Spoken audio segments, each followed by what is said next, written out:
Hi everyone. In today's tutorial, we will show you how to add Zoom to Calendly so meetings can automatically include a video call.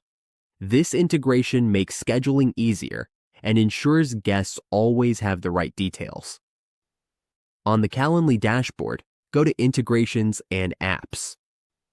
From there, click on Zoom and choose either Zoom for my organization or Zoom for myself. For this example, we will select Zoom for myself. Next, click Connect, then Allow.